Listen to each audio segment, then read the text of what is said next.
Hi, my name's Dave Knufke, and I teach science at Deer Park High School in Deer Park. And I'm sorry that I am coming to you as a disembodied voice and a computer screen, but I had some life plans intrude, and so unfortunately I can't be at brunch today. But I thought I would make a quick video just to show you guys what the project is that I submitted for the Technology Integration Grant. And let's begin by taking a look at this gentleman. This is Alan November, and if you don't know who Alan November is, now you do. He's a pretty cool guy. He talks about technology and education and how to better get students thinking in a more authentic context. And I saw him give a chat where he talked about the authenticity of student work and how we should expect that students will create more authentic work if we give them a more authentic place to create that work in and to show that work from. So that really got at one thing I wanted to do for a long time, which was to come up with a class blog. I've tried it a couple of times, but it's never really worked because I always gave kids their own blogs. But a light bulb went on and I said, hey, why don't we make one blog? And we'll call it a class magazine, and we'll set it up at the beginning of the year, and we'll show students how to use it with screencasts and so forth. But once I've created it and it's all set to go, it's really the student's place to show the work that they're doing. And that gives them a place to make a digital portfolio, right? There's all of our contributors for the year, and all of their work is accessible on here, and it gives them an authentic place. They're writing for the entire internet, so anyone can see the work that they're doing. It's not just me. And it turns out that it really has had a good effect on the kind of work that they're doing. It's also enabled me, kind of as a side effect, to cut down on the amount of paper that I consume.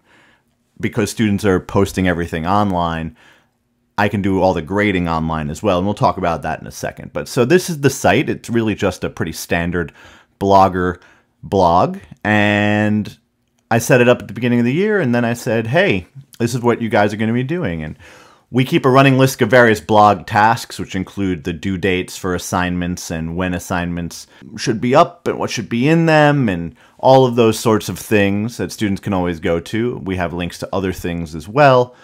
But if we go back, we can see that students are publishing the work that they're creating with the understanding that the entire world can actually look at the work that they're doing.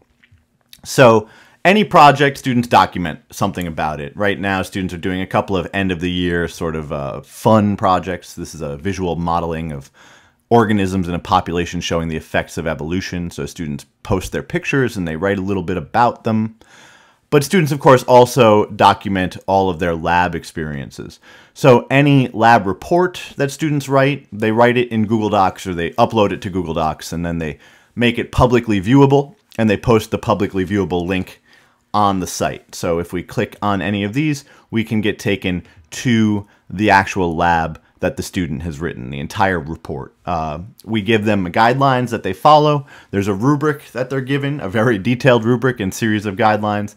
And that's pretty much where we end. They give me editor access.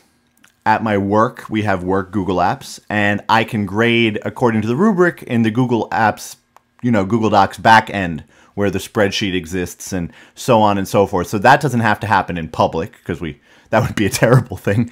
But the work needs to be published and the work needs to be seen. That's kind of the point, is that students don't often think that what they're doing on the internet can be seen by everybody. But we're making that point very, very clear here. So this is what students do, and I think that students really have taken to it. As much as there might have been some grousing at the beginning, I think the quality of the work that the students generate is much better than what I've seen traditionally in terms of lab reports when they think I'm the only one who's looking at them.